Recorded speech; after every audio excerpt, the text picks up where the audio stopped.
My name is JD Bradley, and I've had a hell of a life that's given me a unique perspective and crazy stories that I share here.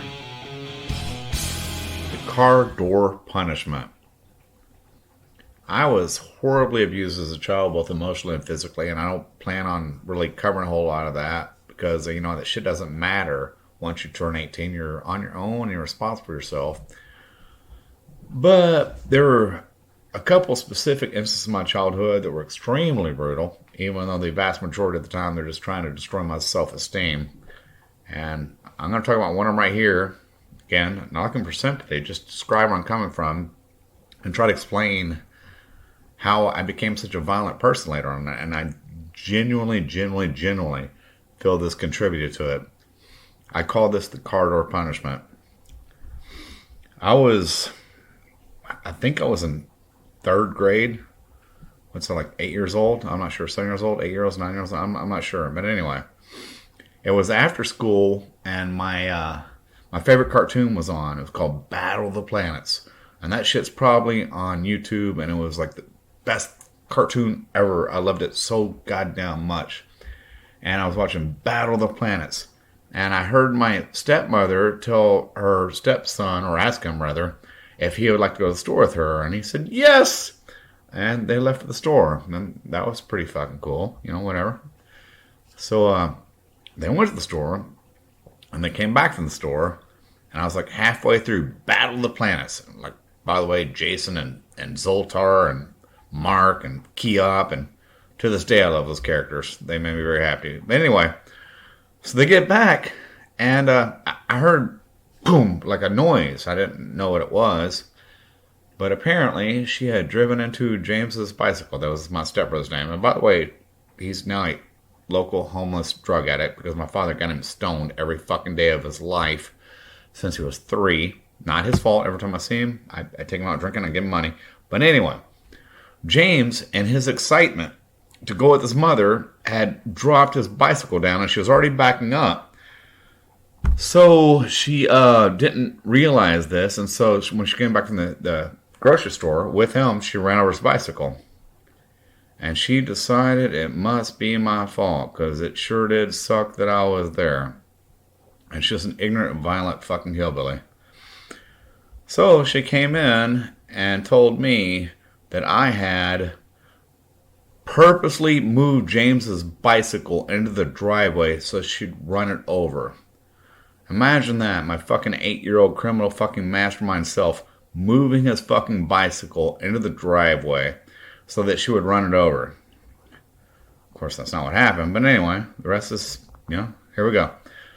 She beat my ass. So, like, she was pulling me out by my hand and fucking smacking me both ways real hard. Not actually close fist, now thinking about it, a couple times in the back of the head. And she pulls me out and she's fucking kicking my ass, and I was certainly not enjoying it. And then it came to her. Car doors can cause a lot of pain. So she opened the car door of the fucking station wagon with one of those old Brady Bunch type station wagons. And she held my right hand in it with her right hand. And she slammed the car door completely shut on my hand. Imagine that. And it was horribly painful. It was one of the most painful things to this day that I've experienced, like physically.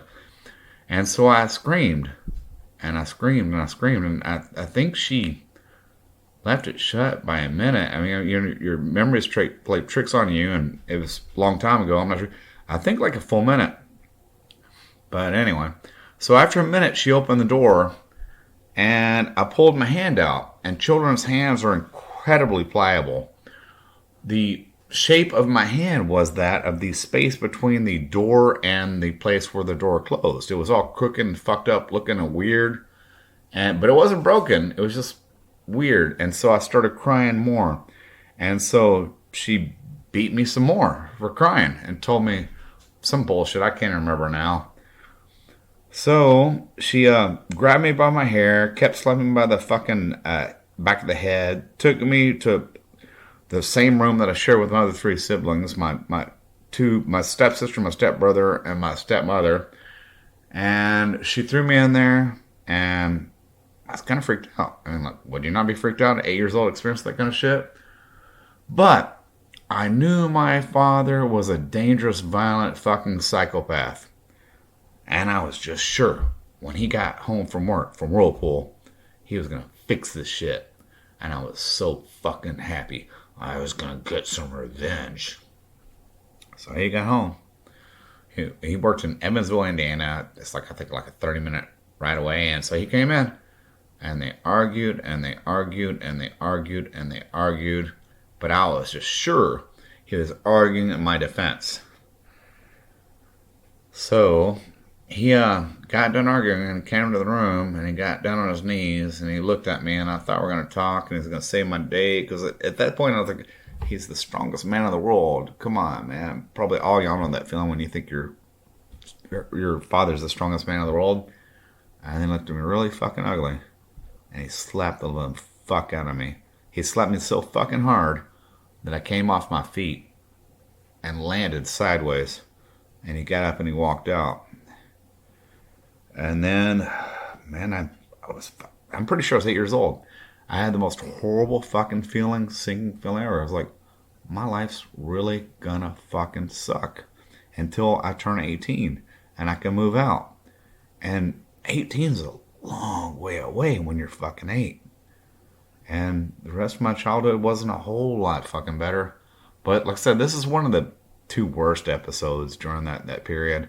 Mostly they just try to fuck with my self-esteem. And they beat me, regularly, but not like that. That was a pretty extreme beating. But there's an addendum to this. Years later. I never expected this. That was in Owensboro, Kentucky. I'm in Corpus Christi, Texas now. Long story short, I don't want to explain it, but that fucking ignorant hillbilly fucking cunt is in this town.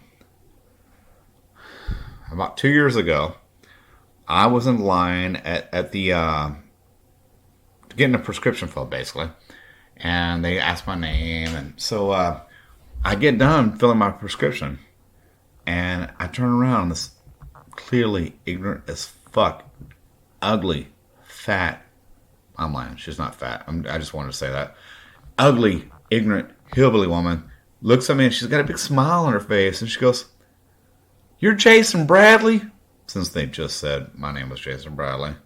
And I had a sinking feeling because I thought it might be her, and I hadn't seen her since I was 18 and I'm about to turn 50. And I was like, "Well, why do you ask?" And she smiled, her face lit up. She said, "Well, I'm Sharon," with her ignorant hillbilly Kentucky fucking accent. She says, "I used to be your stepmom." Man, the fucking bottom fell in my heart. I was so fucking horrified I even had to see her again. And there was a big fucking crowd, like, at a pharmacy. Happens from time to time, usually like 6 or 7 people, like there's like 20 people. And I didn't know what else to say. I was just simply fucking stumped. And I looked at her and I said, "Have you abused any children lately?" And she looked at me indignantly and said, "Well, that was a long time ago." I left her standing there. And it was a long time ago. And if it wasn't for shit like that and all the other bullshit I've been through, I probably wouldn't be what I am now. But anyway, fuck that cunt. Fuck my dad. Fuck everybody that ever has hurt you. And always fight back. And now I'm going back to drinking. Thanks for listening. And hopefully by now Blueberry has comments available. I would like to start in some comments. And I definitely need some shares because I'm trying to build an audience. So if you're enjoying this, please share my stuff. Thank you very much.